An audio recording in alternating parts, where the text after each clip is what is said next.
Shalom, Bapak Ibu, saudara-saudari yang terkasih. Kita dalam hidup sampai dengan saat ini pasti mengalami berada di titik terendah. Titik terendah ini biasanya kita pandang secara finansial. Ketika kita kondisi tidak ada uang atau bahkan bangkrut, di situ titik terendah kita. Saya sendiri juga pernah dalam kondisi di mana pada waktu itu orang tua saya sakit dan pada waktu itu belum ada BPJS. Tabungan saya transfer semua ke adik saya yang mengurus orang tua.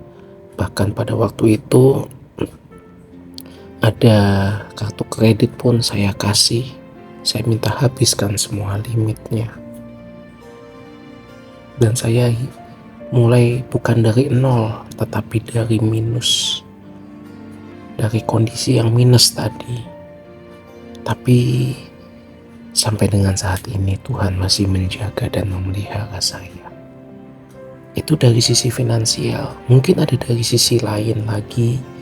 Dari sisi berkeluarga. Dari sisi hubungan dengan orang lain. Dari sisi pelayanan barangkali kita tidak dianggap. Dari sisi rohani juga mungkin. Tetapi Bapak Ibu, tahukah Bapak Ibu bahwa dalam kondisi apapun, bahkan ketika kita sampai di titik terendah kita, Tuhan tidak pernah meninggalkan kita.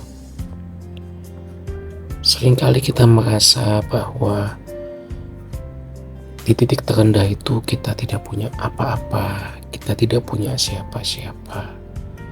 Dan terkadang kita protes, kenapa Tuhan Kau izinkan aku melewati titik terendah ini sampai tidak punya uang. Mungkin untuk makan saja sulit, banyak hutang, ditagih hutang. Tetapi setelah melewati hidup saya, dari saya kecil sampai dengan saat ini, ada satu hal yang Tuhan ajarkan kepada saya.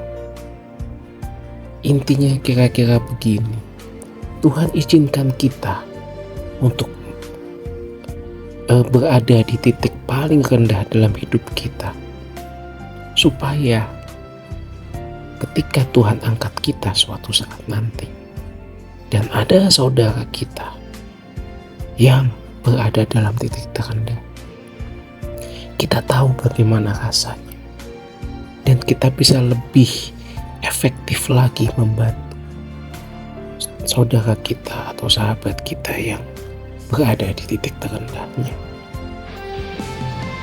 Saya mengalami titik terendah secara finansial sebagaimana yang saya ceritakan tadi, dan saya pada satu kesempatan saya bertemu dengan salah satu jemaat di sebuah gereja yang dia ditipu sampai hartanya hampir habis. Tidak ada modal untuk usaha.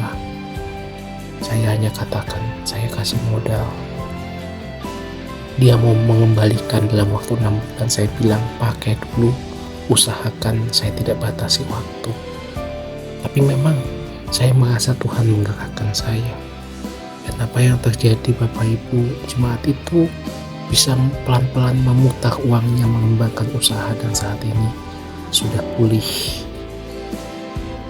Dan dia sangat berterima kasih kepada saya. Saya bilang, saya hanya melakukan tugas saya karena saya tahu rasanya di titik terendah. Dan saya bilang kepada jemaat tersebut, kepada orang itu, kalau Tuhan gerakan untuk membantu orang lain yang lebih sulit lagi, lakukan. Sehingga kebaikan itu tidak hanya bertahan dalam diri kita, tidak hanya berhenti di kita, tapi kebaikan itu bisa terus berlanjut. Kita yang menerima kebaikan, menyalurkan kebaikan itu kepada orang lain, dan orang lain juga akan terus seperti itu. Kita yang telah menerima pengampunan, kita juga mengampuni orang lain, dan orang lain yang kita ampuni juga akan meneruskannya. Mungkin dampaknya tidak terlalu kelihatan, Dan ada resiko juga kalau kita membantu tadi, ya uangnya hilang atau bagaimana. Tapi kalau Tuhan suruh, lakukan, karena kita tidak tahu dampak apa yang akan terjadi ketika kita taat melakukan perintahnya. Amin. Tuhan Yesus memberkati.